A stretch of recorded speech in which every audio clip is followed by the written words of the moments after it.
Hello everyone, Graham here with a draft. This is something that I wanted to try and do a while ago, which is show a draft replay, which granted will have sort of a different feel than watching a draft recorded live, but with draft leagues, I'm not always playing everything in one sitting. In fact, this was played over 2 or 3 different nights, this league of 3 matches I'm about to show you. And I didn't record the actual drafting portion because I didn't know that I'd be actually recording it. But after the fact, I realized, boy, there were some neat games in there that I would like to share if I could. So let's do that. This is the deck. As you can see, I was hedging into black for a little while, but ended up in blue-red spells, and pretty happy with it. Obviously, running 2 borrowed hostilities is a little weird. Would have liked to have had some Thermo Alchemists, but we did get double Weaver of Lightning, which is pretty great. Mercurial Geists, Flameblade Angel for some nice top end with our Vexing Scuttler, and I also randomly decided to run a Startled Awake, because why not? Maybe there's an opportunity to mill someone out, I guess. So heavy on spells, but still with some pretty reasonable creatures. Deranged Whelp is a little more aggressive than maybe this kind of deck wants. Like I said, I would have loved some Thermo Alchemists. I can't really defend Ghostly Wings. I was just sort of looking for playables, and I felt like this might be more relevant than a dual shot. Though with Weavers, maybe not. I don't know. Anyway, it was in the deck. I can't, like I said, I can't defend it. There it is, Ghostly Wings. You know, we discard. You can discard a card, and you can do the Alchemist grid. It's great. Whatever. Let's get into round 1 and take a look at these games.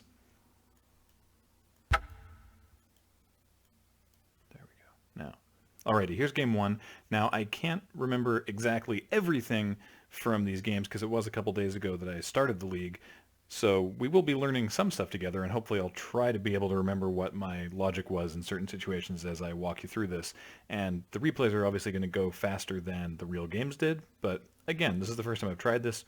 We'll see how it goes. This was obviously a mulligan, and I kept this 6 without the mountain there, and drew the mountain, and this plays a lot faster than I expected, but here we are. Anyway, Whelp into Weaver into Pyrehound seemed like a reasonable curve, even if it's not necessarily what the spells deck necessarily wants to do. Opponent played Tattered Haunter, did not care. I went for the Deranged Whelp, and I especially don't care about the Tattered Haunter because I have the Weaver of Lightning, which can no longer kill it, but at least can block it. Everyone forgets Weaver of Lightning has reach, as I often did as well, because I think, I'm trying to remember if I actually, right, now, because of playing the Scob, now the Haunter can't, now the Weaver can't successfully block the Haunter, so that didn't work out super well, and did not draw a 4th land there for the Pyrehound or whatever, so now I'm looking at using just the Wind to try and just mitigate the damage that I'm taking here. So I block with Weaver because for the Scob to kill the Weaver, opponent needs to cast a spell to give Ingenious Scob prowess and use a spell that doesn't require blue, and use the island to then pump it, and I felt like that was fairly safe. And then I go ahead and just the Wind the Haunter, and the Weaver trigger gets somewhat wasted on the Scob there. I tried to pass priority debate them into pumping it, but that ended up not working. But we got the Tattered Haunter out of the way. This is not like an amazing play, but I just needed to stop taking 4 damage in the air every turn, and it got rid of the Hope Against Hope there in the graveyard. So then just smash in with the Whelp. I drew my 4th land there, so I'm go ahead and play the Pyrehound here because I want to start getting maximum value off of Borrowed Hostility and Alchemist Greeting to not only get the Weaver trigger, but also the Pyrehound. I think my plan here is that if I can draw a land on turn 5, I'll just hardcast Alchemist Greeting, which is mostly what this was doing in the deck. I mean, yes, it's a much, much better Madness card than just hardcasting it for 5, but sometimes that's fine. And playing this, killing the Scob, using the Weaver trigger to kill the Haunter seemed like a reasonable, and getting a counter on the Pyrehound seemed like it was going to be a pretty reasonable upcoming turn. So I don't block here because I'm just sort of afraid to, It's sort of everything is kind of key to the plan at this point. And then my opponent plays a Spectral Reserves post-combat, missing the prowess trigger on the Scab there, but then I definitely would have blocked. And they gain 2 life and get 2 spirits. Of course, again, I have a 1/4 with reach, so I'm not super worried about it. Now I draw the Flameblade Angel, but I still have 4 mana, so I think I'm considering going for an escalated Borrowed Hostility here. So let's see what it is that I try to do.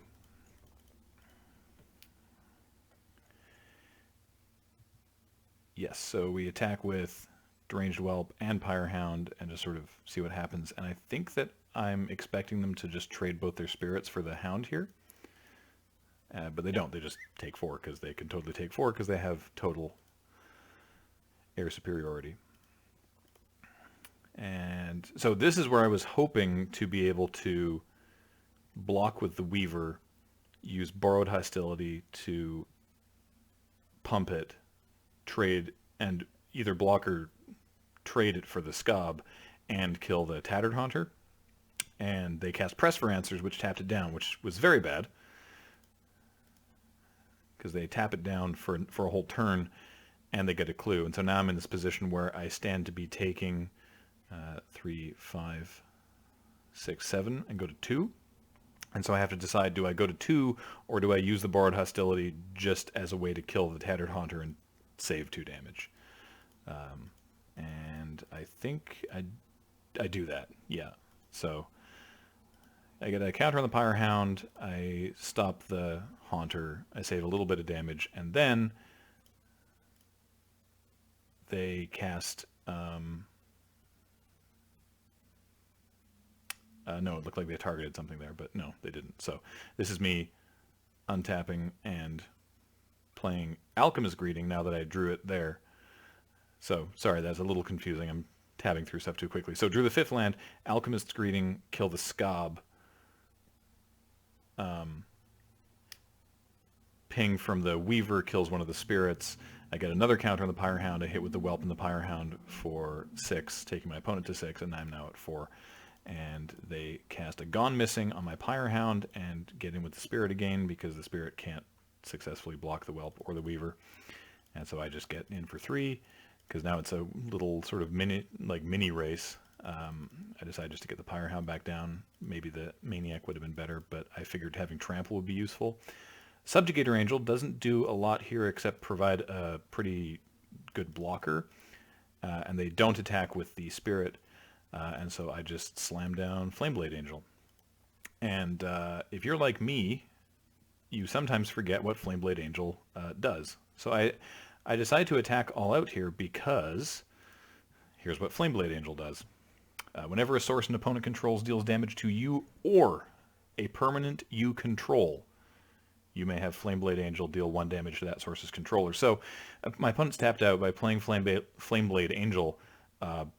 It just means that they're dead because they have to block. They're at 3. They have to block some number of this, and if either of these creatures deals damage, then these triggers go off and they die. So they end up trying to eat the Pyrehound and chump blocking the Weaver because, of course, this thing has Menace, and go to 1, which would work except that each of these deals damage. We get 2 Flameblade Angel triggers. They go on the stack, and that's the game. Game 2, now a little bit more comfortable with the replay interface. This is my opening hand. I mulligan again because can't keep that. And I end up with this hand, which I keep, and I scry, and I believe I keep that on top just to make sure that I hit my land drops. Here's the first couple turns. We're just going to zip through these. Play out the Deranged Whelp. Turn 3, play out the Weaver of Lightning. This is very similar to what happened last game. You can see I boarded in the dual shot. I think I swapped it out for one of the Borrowed Hostilities because of all the X1 flyers that we saw from our opponent last game. And didn't draw the 4th land, which is unfortunate, but again, we're in a position where we have the dual shot, we have the Just the Wind, the Borrowed Hostility, and the dual shot, when combined with Weaver, can do 2 damage to something. So what I decided to do is attack with both creatures here,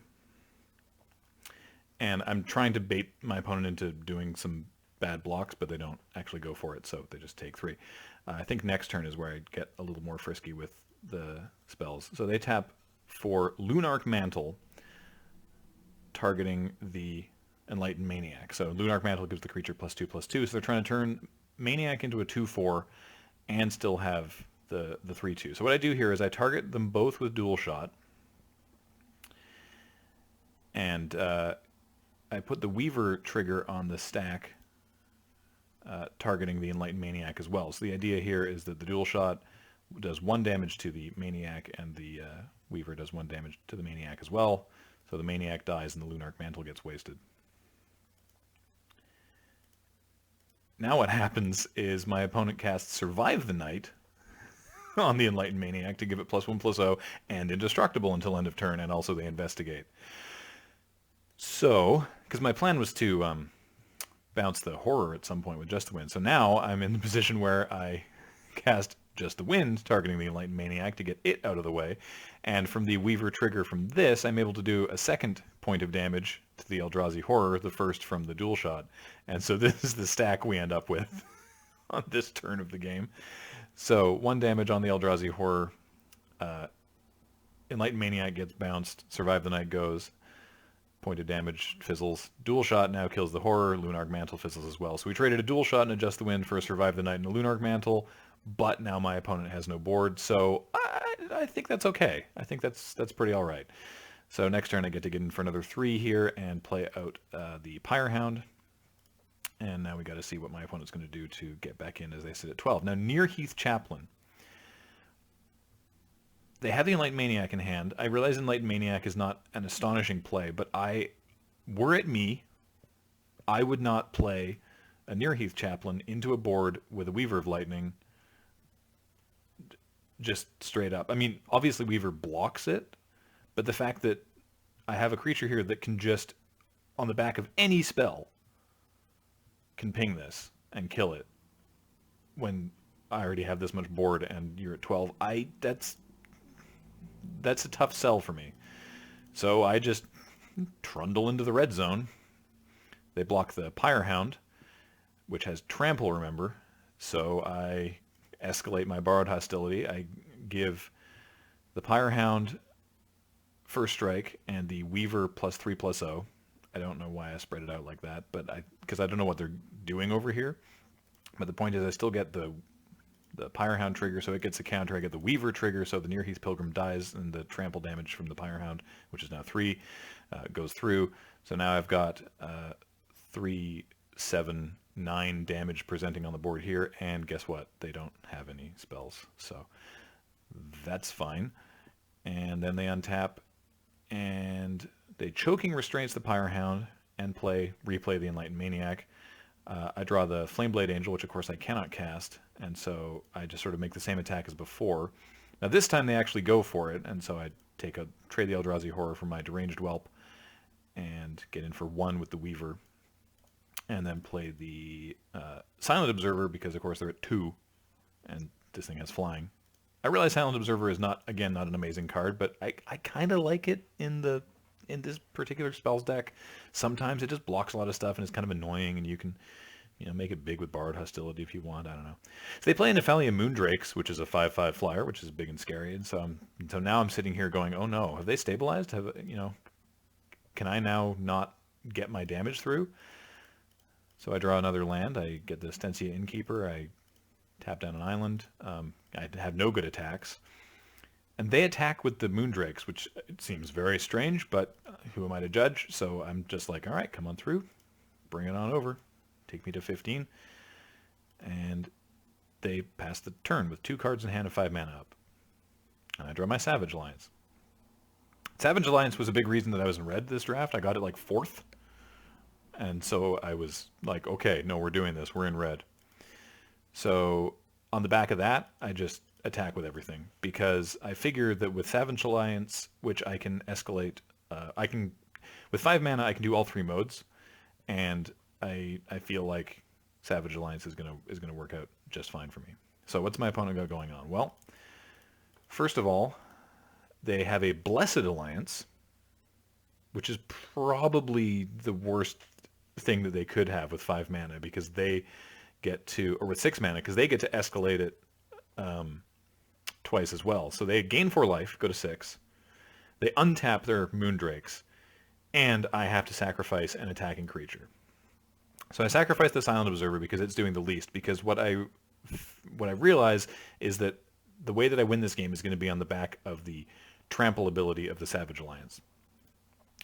So we move to blocks. They block. They make the block that makes the most sense, which is what exactly the block that I needed them to do. I spent a long time trying to work out the math on exactly how I'm supposed to cast this spell. So I cast Savage Alliance, Weaver trigger on the Enlightened Maniac, so 1 damage to the Maniac, Pyrehound gets a counter, whatever, and 2 damage to the Nephalia Moondrakes, and both my creatures get trample. And then 1 damage also to their whole team. So when that all resolves, the Enlightened Maniac dies because of the Weaver trigger and the Savage Alliance, so the 1 damage from the Weaver of Lightning, which now is trample, goes through.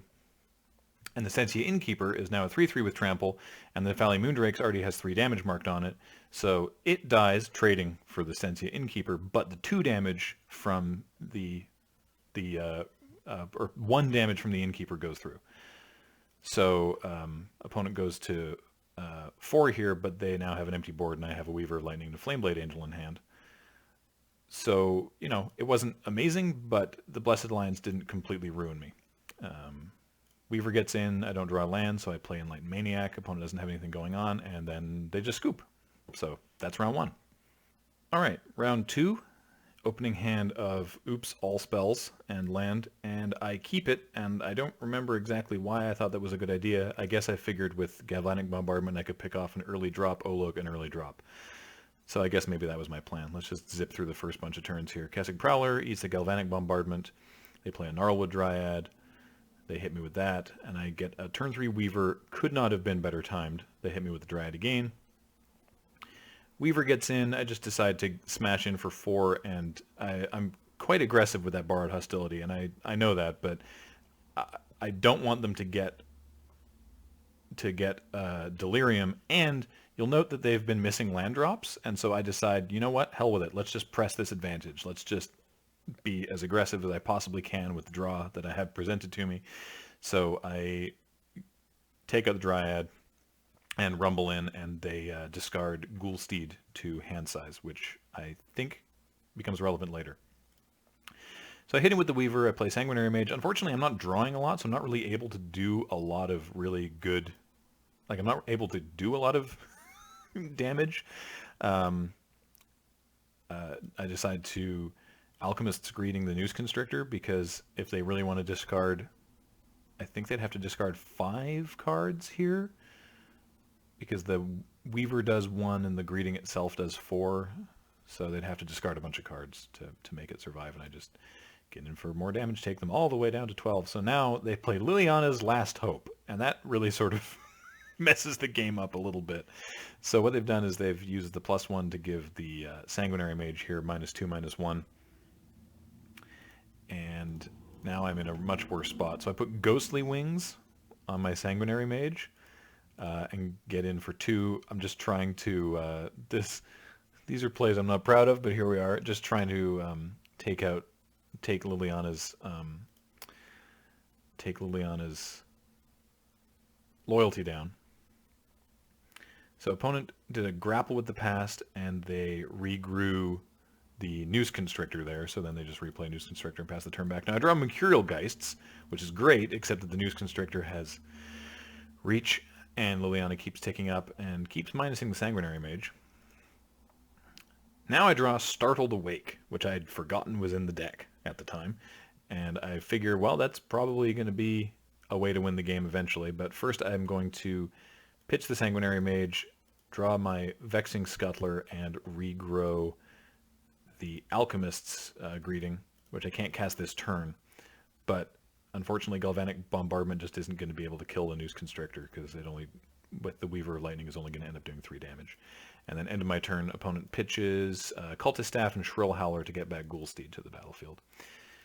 Liliana makes the Vexing Scuttler considerably less scary. Boon of Emrakul takes up Mercurial Geists. Still no attacks from my opponent. I just play the Scob, and why not? Even though this might help my opponent, they already have 5 different card types in their graveyard. So I go ahead and hit them with a Startled Awake with a couple triggers that don't actually do any good. If you're interested, let's pop out opponent's graveyard here. Here's what opponent has going on in their bin. Markov Dread Knight, Briarbridge Patrol, Crypt Breaker, Gavinion Hallowed, Sanitarium Skeleton, Hamlet Captain, Boon, Shrill Howler, Staff, Mourn Willow, Heirloom. So they have a pretty sweet looking green-black Delirium deck going on. And I have my Startled Awake. So no good attacks, pass the turn back over.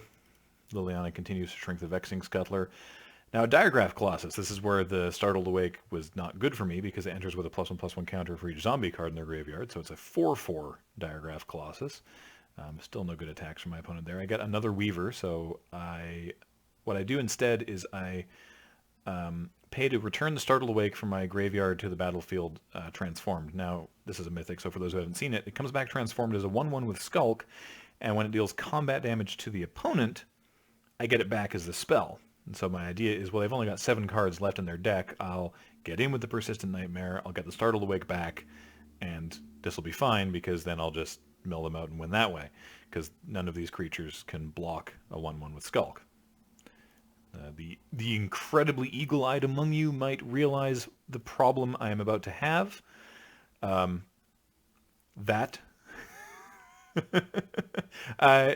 realize I'm actually thinking of something that happens in the next game, so I won't spoil it. But yeah, that's you don't have to be that eagle-eyed to figure out that Liliana can just -2, -1. For some reason I thought it was just a -2, but I'm thinking of Jace. So yeah, the -2, -1 just straight up kills the Persistent Nightmare, and I feel like a massive idiot.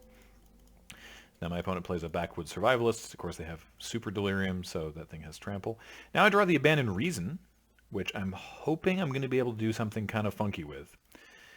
So I play the other Weaver, and I get in with the Vexing Scuttler and the Ingenious Scob, and I'm really hoping to get fancy here. So Backwoods Survivalists and Ghoulsteed block, and so Abandoned Reason, targeting those creatures, Weaver trigger on the News Constrictor, both Weaver triggers on the News Constrictor actually, Prowess trigger on the Ingenious Scob, because these creatures just die anyway, and a Blessed Malevolence, I think it is, the black single mana escalate spell, isn't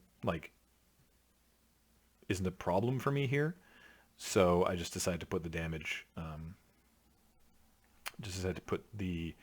damage on the News Constrictor to force them to discard a card, which they do, if I recall correctly.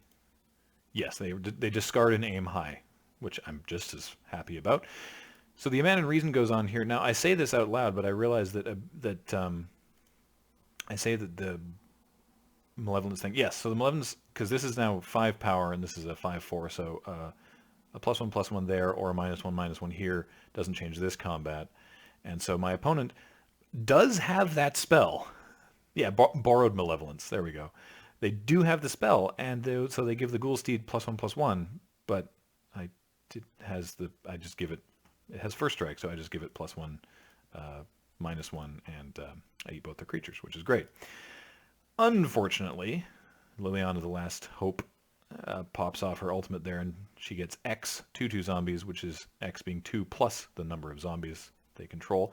So they play a Sanitarium, they return and play the Sanitarium Skeleton, and at the end of their turn they get 3 zombies, and I draw a Silent Observer. So not really sure how I'm going to get out of this. So this is what I was talking about. I'm like, all right, fine, I got to try and win this way now. So I bring in Persistent Nightmare, which Sanitarium Skeleton ably blocks. So I realize during their turn that that's the problem. They don't attack, which I'm really happy about, but they do get on their end step another 6 zombies, and I think they're just building to try and kill me in one fell swoop.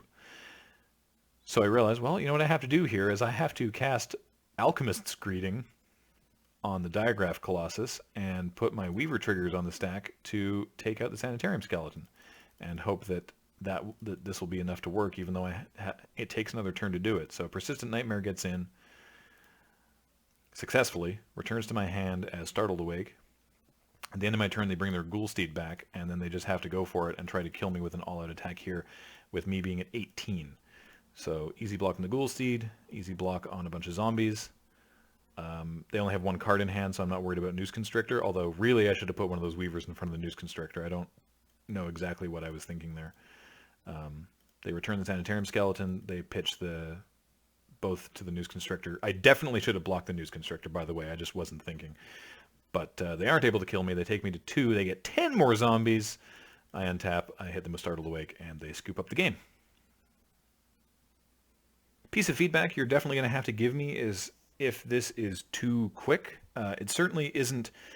I can tell this is not going to be like a relaxing sit back and watch a draft unfold kind of video, but at the same time, hopefully maybe it'll be a little bit more digestible. I guess I'm going into this assuming that anyone watching sort of like gets how most of the cards work, because I'm not like, in most cases, I'm not pausing to explain very much, except in like mythics or maybe some rares, so let me know. Anyway, game 2. Do I keep this hand? Should I keep this hand? I don't think I'm supposed to keep this. Oh, well, I did, so go me. Turn 1 Crypt Breaker from the opponent, which is great to see. Never didn't have it, drew the island immediately. They're just going, so they start going ham with the Crypt Breaker, and then they cast a turn 3 Morn Willow and hit me for 6. So that feels good. Luckily, we draw the Weaver right on turn, but I pass the turn because so this was a decision point as well. Do I play the Weaver and hope to block the Morn Willow, not get ruined with a combat trick or the Borrowed Malevolence or just Boon or whatever, and take 3, or do I try to stem the bleeding for a turn just so I can like get back on my feet, basically? And that's the option I went for. So I went with the Chilling Grasp, realizing, of course, I know that a spell with Weaver out would kill the Crypt Breaker as well, but I figured this actually bought me a lot more time rather than taking just a bunch of damage when I'm already at 14. So my opponent swings out and gets the turn 4 Liliana, and that's a good feeling. But I do get Savage Alliance, so I'm feeling a lot better now. So I go ahead and I play the Weaver. What you're not seeing, of course, is how much time... like, you can see the clocks. You can see where we're at on clock here, but you're not seeing how much time I'm taking to make all these decisions. So the reason I play the Weaver is because their creatures are still tapped down, so I know I'm still not taking a huge amount of damage. So they play Hamlet Captain. And so now what I do is I just cast the Savage Alliance with the Weaver of Lightning trigger targeting the Crypt Breaker. Now, I don't know why I did that. This was incorrect. I got so caught up in what I was doing that I did this wrong. The Weaver, I like second and third guessed myself and thought that I was doing this correctly. The Weaver trigger should have targeted Hamlet Captain, because the 2 damage is targeting the Morn Willow. The 1 damage from Savage Alliance will already kill Crypt Breaker, and then the other one will do this. I think I was like talking to myself and being like, and then the Savage Alliance will kill Crypt Breaker, like while I was putting the Weaver thing on this side. Whatever, no excuses. I messed up. So that kills Crypt Breaker right now, forcing him to go into it. And so I only kill Crypt Breaker and Morn Willow, whereas I should have also killed the Hamlet Captain. But here we are. This is the life that I have. So they slam in, and I decide to just block because I don't really have a choice. And they play a Cryptolith Fragment, but I do have a Mercurial Geists. And even with my Weaver at a -1 and 3, I can still block the zombies effectively. They don't +1 Liliana here because they're going to just go ahead and pop Liliana off for her ultimate, but not before... Or no, because that turn they did the... Right, that turn they did the minus on the Mercurial Geists, meaning this one couldn't block. I was able to mitigate a little bit of damage there. But now they have a Cryptolith Fragment. I'm at 4. They have no cards in hand, but they do have a Liliana that they can pop next turn when they already have 2 zombies in play and 3 power in the air. And I'm not... I realize that there's actually... I scoop here because I realize there's actually no way for me to win at all, because I'm at 4. I can put the Weaver in front of the Dread Knight, though they're bound to use whatever they draw as a thing. I can block something with the Mercurial Geists and still take 4, right? Like, sure, I can play Enlightened Maniac and whatever. There's no way that I'm holding holding this game off when they fire off Liliana next turn. Also, Cryptolith Fragment is going to start pinging me for one a turn anyway. So that's game 2. Not great.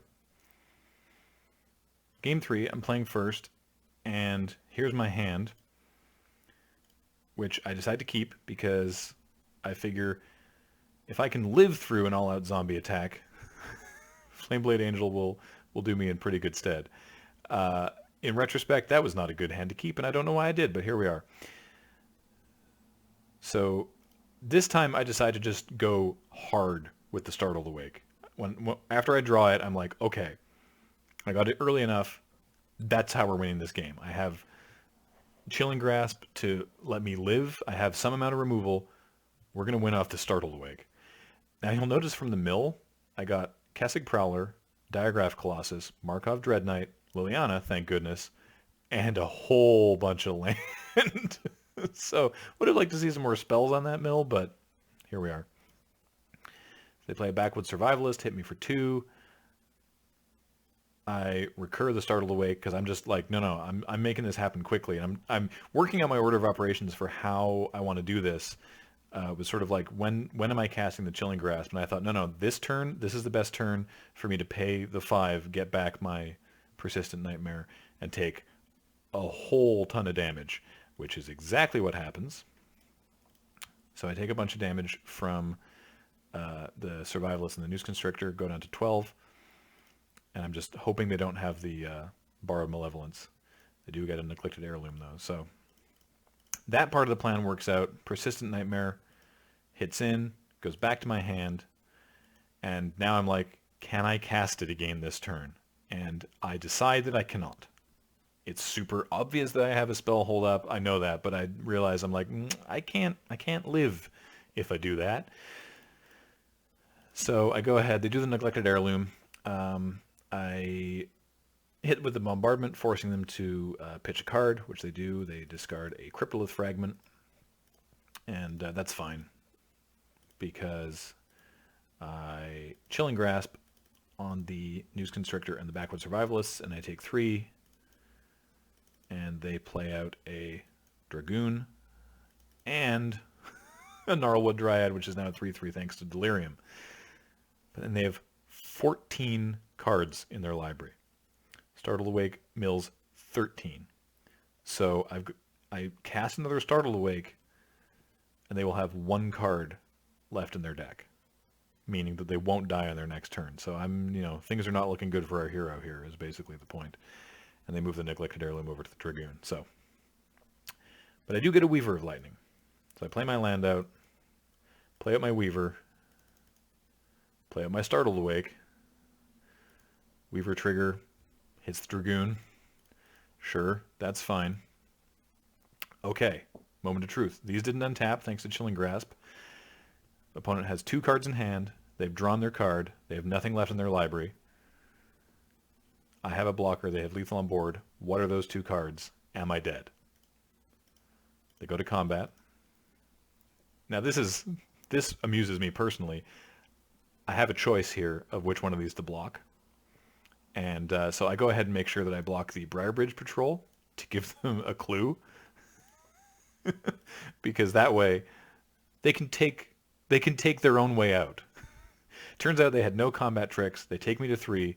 I don't think there's any card that can drain me for 3 or do 3 to my dome here. I guess Alms of the Vein? Does that drain for 3? I guess I would be dead to Alms of the Vein, but because that's 5. But I'm not really expecting that this deck, which is a very good deck, is running Alms of the Vein. But yeah, the point was to block the Briarbridge Patrol specifically to give them a clue so they could choose to take their own way out, which is exactly what they did. I salute you, sir. Now this was the match that made me want to record this. This is, if I do say so myself, a barnstormer of a match between myself and Ilian? I've never actually tried to say it out loud. Ilian or Ilian? I think it's Ilian. Ilian MTG on Twitter and Twitch, and we exchanged pleasantries in the chat, which I don't think gets logged. We were pretty active talking throughout this match, because as it turns out, this was also the mirror match. So I kept this because, man, this looks like a great opening hand. We get to go turn 3 Scob, turn 4 Mercurial Geists, get the Savage Alliance going. They have a Brazen Wolves, which of course is, pretty scary. In with the Brazen Wolves, no blocks. And then they play a Mercurial Geist. This is when I realized that we're in a mirror match, so I attack myself, bait them into that. I go for the Stentia Innkeeper here to tap down the mountain, and maybe that was suboptimal, but my plan here is to block and trade for the Brazen Wolves, because I have to deal with these guys, and if I play the Mercurial Geists, then I'm just sitting here not doing anything. Now they played a Fevered Visions. So it's 1 blue-red enchantment. At the start of each player's end step, that player draws a card. If that player is your opponent, which is me, and that player has 4 or more cards in their hand, Fevered Visions deals 2 damage to him or her. Let me tell you, this game I take a lot of damage off of Fevered Visions. So in with both, Stentia Innkeeper does its job, trades off, and we're back on. So Scob gets in, pay 1 to pump it, because I know that I'm not going to need that mana. Mercurial Geist's down, and I draw an Enlightened Maniac and take 2 at the end of my turn. I think I take 2 off that thing every turn. I decided absolutely not to block, because if this gets +3/+0, it just demolishes my Geists, and they have 6 mana and 3 cards in hand in what's clearly the spells deck, and I'm like, no, I don't think I will do that. And that's the turn. They just pass the turn, draw their card up to 4. So I have a lot of options here, but I just go ahead and attack with both and see what they have going on over there. And it turns out they have a Storm Rider Spirit. So luckily, I have spells up, and I Chilling Grasp both of them, which is great because I get a Prowess trigger on the Scob, I get the Pump trigger on the Mercurial Geists. Both their creatures get tapped down for an extra turn. I hit for 7, and I get to play a Deranged Whelp, which is nice. Take another 2 off the Fevered Visions, but I draw Adjust the Wind, which is also good. Pieces of the puzzle, hitting Mountain, Cryptolith Fragment, Mountain, take Inventory, the only hit, and Deranged Whelp. Pieces of the puzzle lets you take 2 instants and or sorceries, but they only hit the 1, so that's not the best that it could be. And pass the turn back, not casting it. Pointedly not casting the take Inventory. So I decide, all right, well, heck with it. Let's just go to combat. Swing in. At this point, I decide, no, I want to try and end this game right here. So I cast Just the Wind on the Mercurial Geists, getting both of my pump triggers. And I assume that my opponent has something going on, but I also have the Savage Alliance, and so I feel pretty okay. Turns out they also have the Savage Alliance, and they deal 1 damage to my whole board, which kills the Deranged Whelp, and an additional 2 to the Mercurial Geists, which kills it. And so my own Savage Alliance actually doesn't really do anything right here. So I just am sad and decide to pump my Ingenious Scob twice and get in for 5 and take my opponent to 3. I myself go to 8 off the Fevered Visions. They take Inventory, and they pass the turn back. And so now I'm trying to figure out if some combination of the damage and the trample and that whole thing will let me get in for lethal with the Scob, even though my opponent has 5 open mana and 6 cards in hand. I'm just trying to see basically if I can steal one. I do the math, and I don't think I can, so I decide to pass the turn back.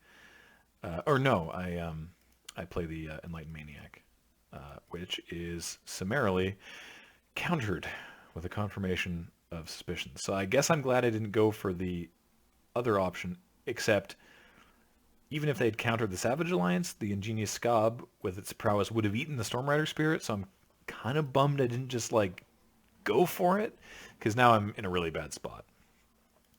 But I do draw a Weaver of Lightning off the end. So they play an Exultant Cultist, and they tap out for a Vildenpack Outcast, and hit me for 3, down to 3. Things aren't looking terrific, but this is where I'm so close, and I wasn't even paying attention for it this time. I have to rewatch and see if maybe I missed a Prowess trigger or a pump or something on the Ingenious Scob, because look how this math works out. Attack, double block. Unfortunately, you see me casting and or not casting Savage Alliance a bunch there, because to fully escalate it, and I do need all the modes, it costs a bunch of mana, and I was counting on having one more blue mana to further pump the Ingenious Scob, and I didn't get that. So Savage Alliance, Prowess Trigger.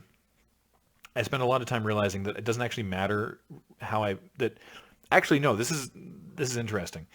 So I figure, all right, well, 2 damage, I'll just take out the cultist, and then the 1 damage will happen here, and then the rest will trample over. And it actually was better to put 1 damage, to let the 1 damage to all creatures go on the cultist.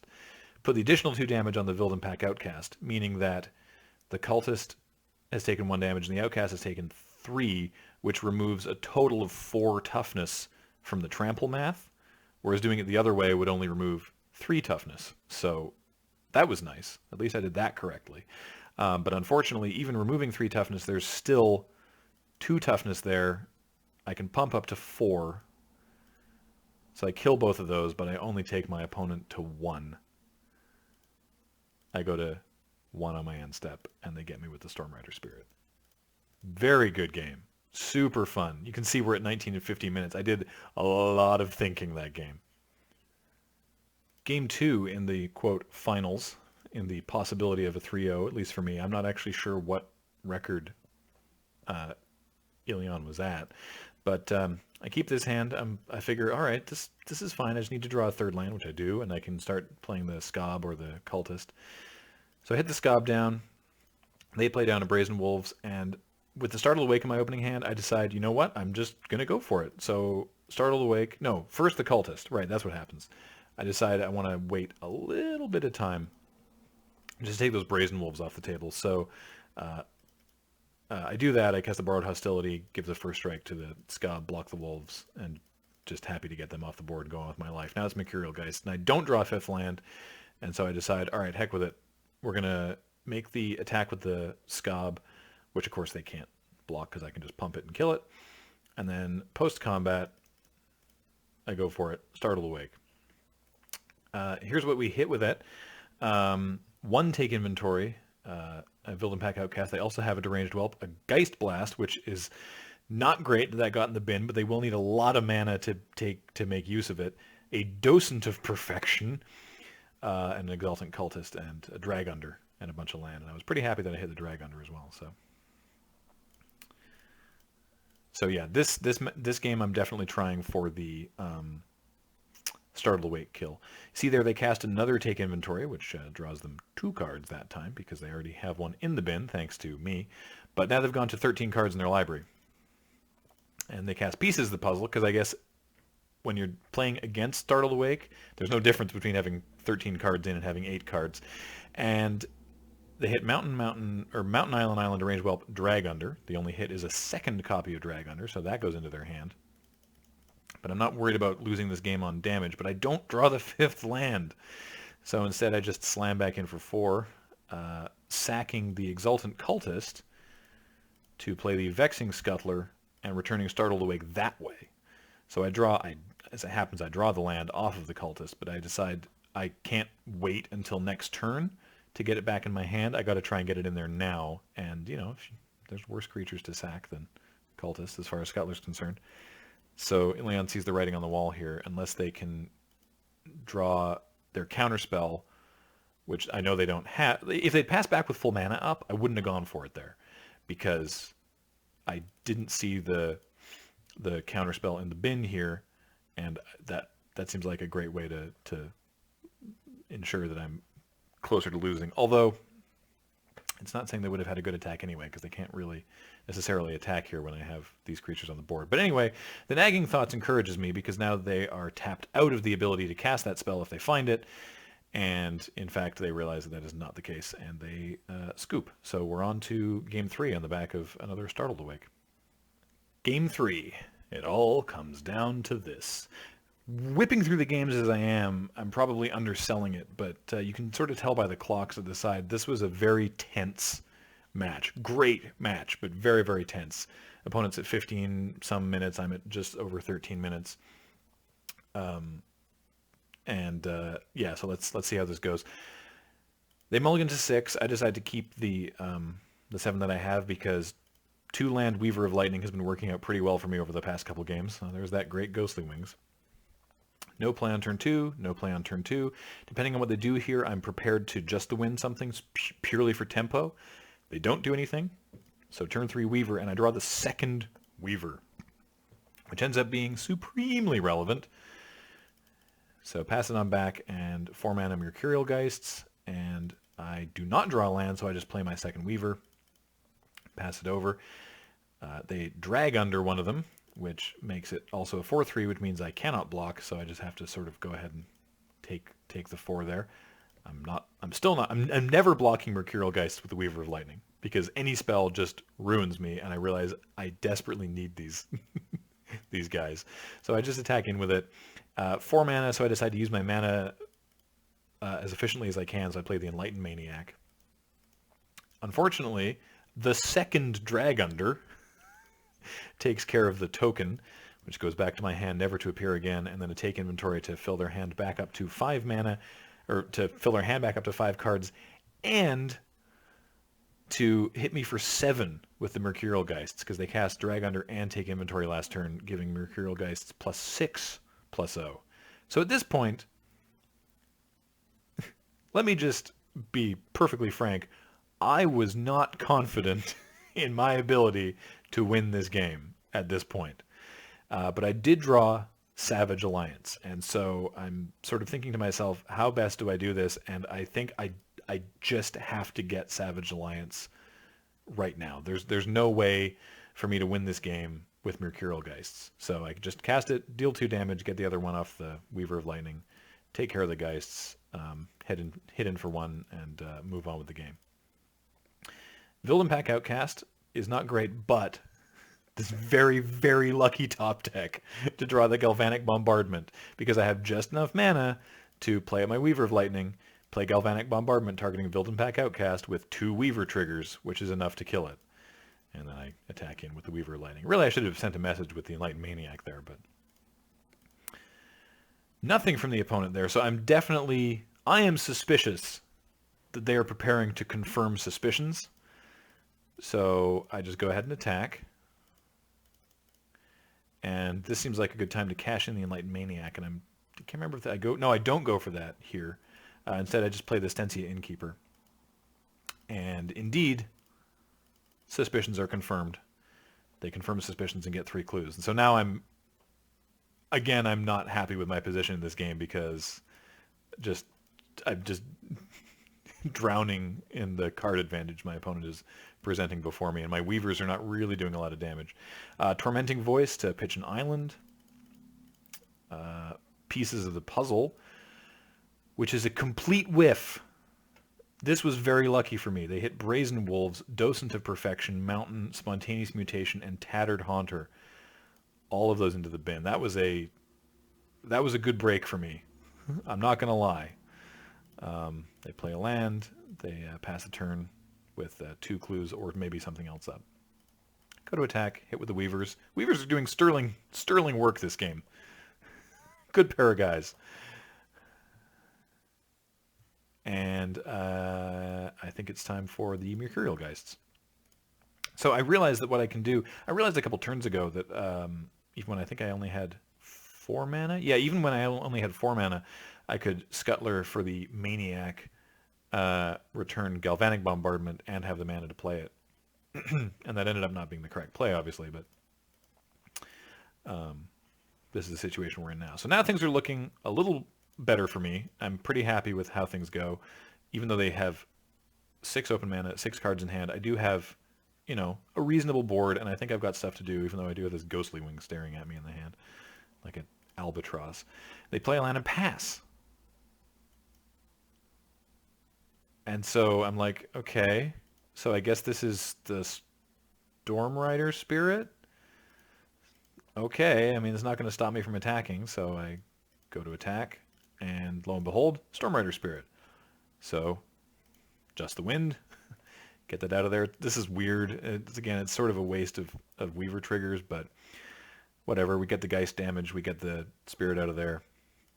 We hit for 6, down to 7. We play the Mountain. it's not an amazing turn. Rise from the Tides. Oh boy, they have been throwing stuff in their bin this whole time. Rise from the Tides. We got drag under, take inventory, confirm suspicions, tormenting voice, and pieces of the puzzle for a total of 6 2/2 zombies. And as Ileana and I discussed on Twitter after the fact, this would be their downfall, because after casting Rise from the Tides, they cast an escalated Savage Alliance. And this should have been in the bin when they cast the Rise from the Tides, getting them 1 additional zombie. How relevant can 1 additional zombie be? Stay tuned and let's find out together. So, 1 damage to my whole board and 2 damage to Mercurial Geists takes care of the biggest threat they have. Thank goodness the zombies come in tapped. This was the biggest decision point that I had in this match. Probably in the whole draft, because I'm sitting here going, okay, I'm at 9. They have 12 power of zombies. I can block 2. I can chump 1. What am I doing here? Do I Vexing Scuttler, sacking the Maniac, get back Galvanic Bombardment, cast Bombardment on one of the zombies, use both Weaver triggers to kill another zombie, leaving them with 4. But then what? Do I put Ghostly Wings on a zombie, discarding Alchemist Greeting to bounce that zombie, and then cast Alchemist Greeting just to kill another zombie, and then use the Weaver trigger from the Alchemist Greeting to kill a 3rd zombie? Because, of course, the Ghostly Wings is an enchantment, so it's not going to trigger Weaver of Lightning. So that plan takes care of 3 zombies, but it still leaves me with only the same blockers, and this is just a straight chump, and I'd like to keep the Maniac around for Vexing Scuttler value. Or do I just play Flameblade Angel? What do I do here? I don't know if this is before or after the clock ticked down. Oh yeah, there we go. Like a solid 1.5 minutes, nearly 2 minutes of consideration before I decide, you know what? We're going to play the Flameblade Angel. That's probably the riskiest play. But I decide, you know what? Hell with it. Let's go for it. That was a tough call. They play a Cryptolith Fragment tapped, which is not good, because both of us are under 10 life, which I completely do not think about. They play a Deranged Whelp, and they have 5 mana up, and let's not forget they have a Stormrider Spirit in hand. I can't remember if I forgot about it at the time or not. Opting for no attacks. Fair enough. With the Flameblade Angel, it's just like block, block, block. I take 6, you take a bunch, and then I kill you. So that doesn't work. So the Flameblade Angel turns out to be the correct play there. And it's not like I didn't do it without thinking, because I saw most of their deck before. Both Drag Unders are already in the bin. I haven't seen a lot of other ways for them to kill this, so I decide, you know what? I think this is going to have to be the way to do it. Although, you know, the Vexing Scuttler Bombardment, or the Ghostly Wings Greeting kill 3 zombies thing is stupid, but also kind of sweet, so maybe that was good. So now I do the Scuttler, Vexing Scuttler, and I do get back the Savage Alliance in this case. We're down to 4.5 minutes on my clock here. Savage Alliance, looking a little nicer now that they have this Deranged Whelp. So yes, I do want to use Vexing Scuttler's ability, because I also have the mana to cast it now. So Scuttler comes down. I'm looking at the board and I'm going, okay, I'm at 9. They've got 12 power of zombies. I'm going to have 3 blockers. I'm going to have Savage Alliance, so I'll be able to,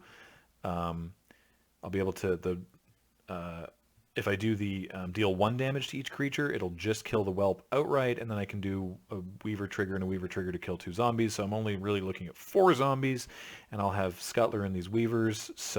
And the Weavers blocking will kill the zombies if they've already taken 1 damage from the thing. So all of that, taking all of that into account, I'm going to attack with Flameblade Angel. This is not a good attack. As soon as I clicked that, I was like, oh wait, I've made a terrible, terrible mistake. Because of course they do have the Stormrider Spirit, which I remembered about immediately. But I forgot about the Cryptolith Fragment.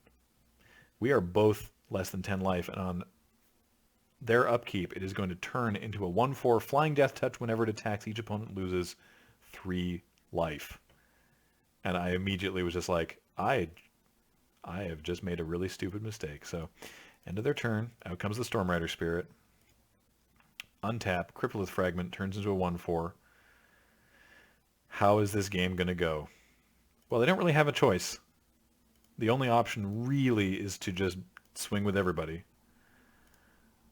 And this is where them misordering Savage Lions and Rise from the Tides comes into play, because they only have 6 zombies instead of the 7 they would have had otherwise. I take 3 from the Aurora of Emrakul, go to 6, cast the Savage Lions. So I'm trying to figure out the best way for me to deal with all of this, and the best way that I can figure out is just kill zombies. So Savage Lions mode, 1 damage to all the creatures, because that just kills the whelp, and then Weaver Trigger takes out 2 more zombies, which is like that. So now the board's this is what I have to deal with for blocks. I'm at 6 life. This is what's going on. I think my blockers dance around a little bit, but I realize that these are the blocks that make the most sense. Storm Rider Spirit is the most damage coming through, and these guys, of course, have Reach, which people always seem to forget. Not that my opponent did here, but just FYI for you, people always forget that Weaver has Reach, because it's just a little word there right on the card, a little word at the top of the text box. Oh yeah, look, Reach, and that means that on paper I am taking 1, 2, 3, 4, 5, and going to 1. Does my opponent have a pump? No. Flameblade Angel triggers on the stack, and that's the match. With 2 minutes 40 on the clock, and I'm at 1. Very, very tight match. Super fun. I needed to sit down for a while after that. It was a really great match. Well played to Ilion and all my opponents, actually. This was a really, really fun draft. Hopefully you thought that it was as entertaining as I did. Really appreciate you joining me on this. Let me know what you thought of this format. If you'd like to see more stuff like this, because it's certainly easier to make at leisure, and because it is a thing that we produce, it is brought to you by your support of our Patreon at patreon.com/LoadingReadyRun. We really, really value your support, because it helps us do all the things that we do, including recorded drafts like this. So thanks so much for watching, and yeah, talk to you if I do another one. All right, bye-bye.